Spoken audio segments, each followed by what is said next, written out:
Hello प्यारे बच्चों, welcome back to organized knowledge channel. आज की वीडियो में बच्चों डिस्कस करेंगे वर्कशीट नंबर 31 फॉर क्लास 6। विषय हिंदी है और शिक्षा निदेशालय की ओर से ये वर्कशीट आपके लिए 28 जनवरी 2021 के लिए शेड्यूल की गई है। आज की वर्कशीट में बच्चों हम जो टिकट एल्बम आपका अध्याय है, चैप्टर है, उसका भाग 3 करेंगे। वर्कशीट शुरू करने से पहले बेटा प्लीज चैनल को सब्सक्राइब कर लो, बेल आइकन भी प्रेस कर लो ताकि आप बच्चों को हर वीडियो की नोटिफिकेशन मिलती रहे। तो स्टार्ट करते हैं। पिछले कार्यपत्रक में हमने पढ़ा कि नागराजन के मामा जी ने सिंगापुर से एक एल्बम भिजवाया था। नागराजन शांतिपूर्वक सभी को अपना एल्बम दिखाता। अब राजप्पा के एल्बम को कोई पूछने वाला नहीं था। सब कहते राजप्पा का एल्बम जो है वो कैसा है, फिसड्डी है। अब आगे पर अब हम आगे जो है कंटिन्यू करेंगे। पर राजप्पा ने नागराजन के एल्बम को देखने की इच्छा कभी भी प्रकट नहीं की। तो हमने जो है पिछली वर्कशीट में पढ़ा था ना कि राजप्पा के पास भी एल्बम थी, लेकिन अब उसको कोई पूछता नहीं था क्योंकि नागराजन की एल्बम जो है बच्चे देखते थे और उसकी एल्बम उससे ज़्यादा अच्छी थी। लेकिन जब दूसरे लड़के उसे देख रहे होते तो वह नीची आंखों से देख लेता। तो जैसे बच्चों की हैबिट होती है, ठीक है, डायरेक्ट नहीं देखते हैं तो धीरे धीरे जो है नीचे नीचे करके वो देख लेता था। सचमुच नागराजन का एल्बम बेहद प्यारा था, पर राजप्पा के पास जितने टिकट थे उतने नागराजन के एल्बम में नहीं थे। पर खुद उसका एल्बम ही कितना प्यारा था, उसे छू लेना ही कोई बड़ी बात थी। इस तरह का एल्बम यहाँ थोड़ी मिलेगा। जैसे अक्षरों में उसके मामा ने लिख भेजा था AM नागराजन, तो उसके मामा ने नाम उसका लिख भेजा था AM नागराजन। इस एल्बम को चुराने वाला बेशर्म है, ऊपर लिखे नाम को कभी देखा है, यह एल्बम मेरा है।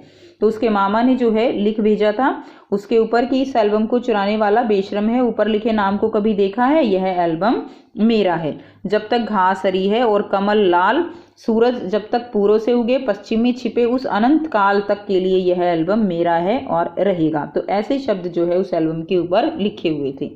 लड़कों ने इसे अपने एल्बम में उतार लिया। तो लड़कों ने क्या किया, जैसे बच्चे एक दूसरे की नकल करते हैं तो उन्होंने भी उसकी नकल करके उसको अपने जो है उस पर उतार लिया। लड़कियों ने झट कॉपी और किताबों में टीप लिया। टीप लिया का मतलब क्या होता है, कॉपी कर लिया, ठीक है। तुम लोग यह नकल क्यों करते हो, नकलची कहीं के। राजप्पा ने लड़कों को घुड़की दी।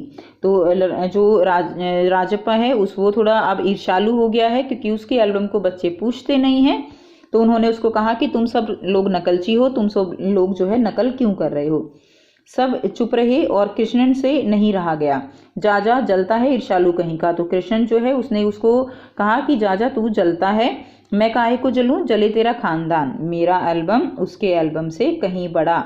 राजप्पा ने शान बघारी। तो राजप्पा जो है वो नागराजन के एल्बम को कहता है कि उससे कहीं ज़्यादा बड़ा एल्बम है मेरा। अरे उसके पास जो टिकटें हैं वह हैं कहीं तेरे पास। सब क्यों, बस एक इंडोनेशिया का टिकट दिखा दो। तो कहता है कि सभी टिकटें भी छोड़ो, तुम केवल एक इंडोनेशिया का टिकट ही दिखा दो। अरे पानी भरोगे, हाँ, कृष्णन ने फिर से छेड़ा। पर मेरे पास जो टिकट है वह कहाँ है उसके पास। राजप्पा ने फिर ललकारा। तो राजप्पा ने कहा कि जो मेरे पास टिकटें हैं वो उसके पास नहीं है।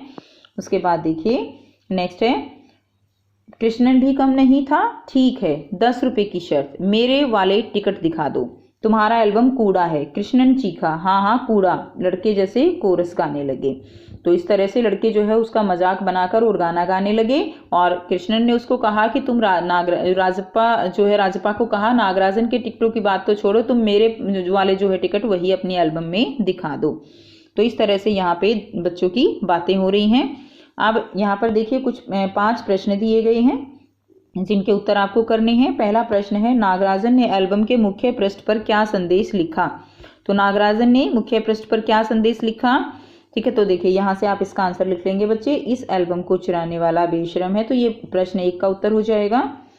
ऊपर लिखे नाम को कभी देखा है, यह एल्बम मेरा है। जब तक घास हरी है, कमल लाल, सूरज जब तक पूर्व से उगे और पश्चिम में छिपे, उस अनंत काल तक के लिए यह एल्बम मेरा ही रहेगा। तो यहाँ तक आप प्रश्न 1 का उत्तर लिख देंगे।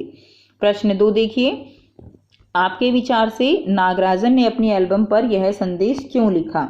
तो नागराजन ने ऐसा इसलिए लिखा था ताकि एल्बम को कोई चुराने की कोशिश ना करे और यह एल्बम हमेशा नागराजन के पास रहे। तो यहीं से आंसर लिख लीजिएगा।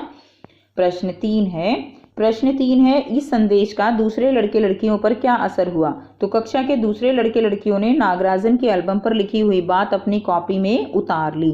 ठीक है, तो उन्होंने उसको जो है अपनी कॉपी में उतार लिया, जो जो उसमें लिखा हुआ था।